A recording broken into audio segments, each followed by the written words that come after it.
Hello mga pangga! Nandito na naman tayo sa isang adventure sa New York City at kasalukuyan po ay naglalakad kami sa Rockefeller Center at makikita po niyo dyan yung building ng NBC News, yung lagi ninyong nakikita sa international news. So, ito naman na area ang kanilang ice skating area at dito po ay may artificial snow at dyan po sila nag-i-skate. At makita po ninyo ang dami pong iba't ibang flags ng iba't ibang nation dyan. Napakaganda po ng lugar na yan. Kasama ko po si Kent at si Sheila, yung aking friend. Iginala niya kami dito sa St. Patrick's Church dahil hindi pa kami nakapasyal dyan. Punta na po tayo doon sa church at ayan, nakikita nyo na isang part ng church at napakaganda talaga ng building. So, tingnan natin ang loob ng church na ito kung gaano talaga kaganda.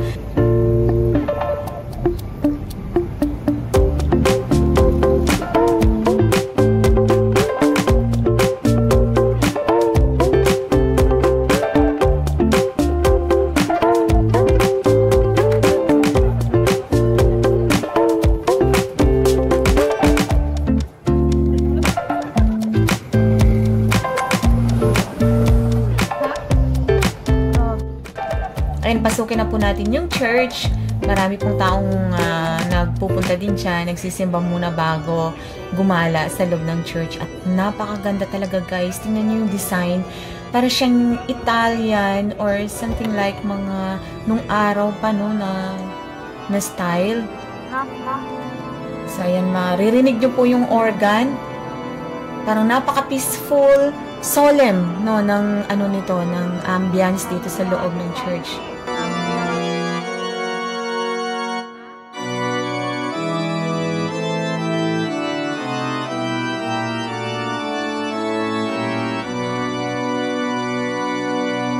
Isa ito sa pinakamagandang church dito sa New York City.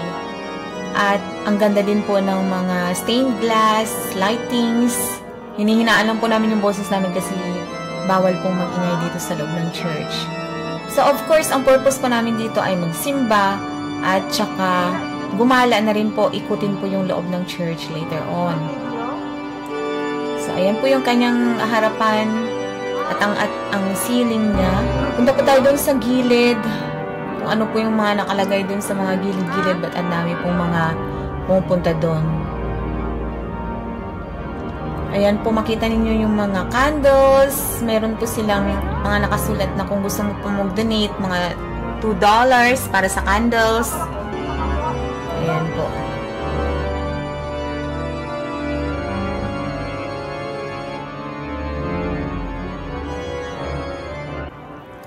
Dito po na side, may mga inilagay po sila ng mga devotion altars sa mga specific prayers po ng mga devotees.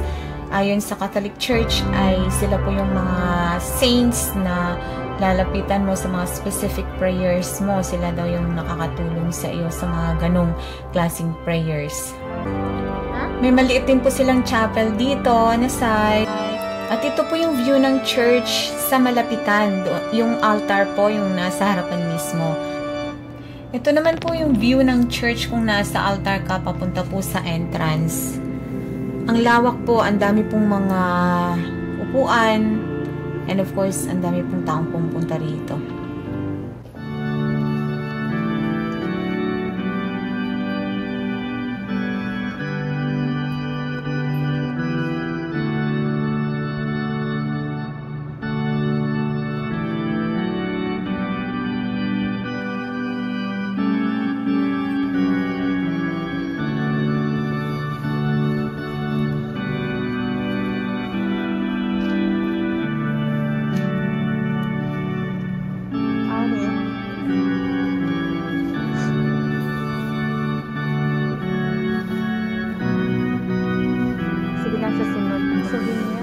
Dito po sa area na to, meron din po silang mga souvenirs kung gusto nyo pong bumili ng mga souvenirs po.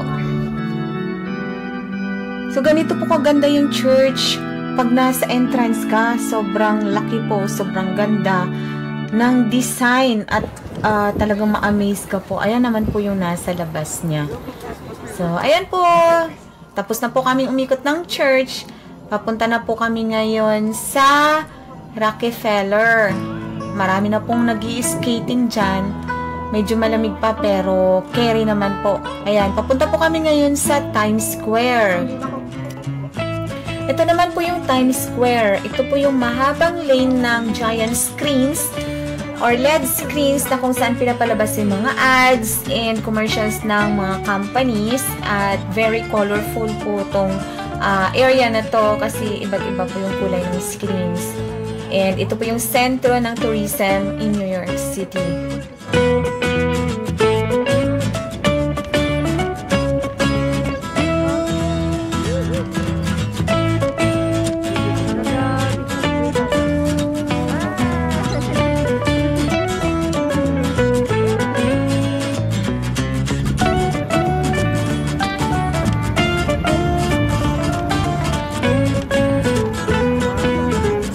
Tapos na kaming gumala sa Times Square at sa St. Augustine Church. Ngayon naman ay nagutom kami at kakain muna kami sa Ihawan. Ito po yung Filipino restaurant na famous dito sa New York City na puro mga Filipino food po ang may enjoy ninyo. So, ayan guys, kain muna kami!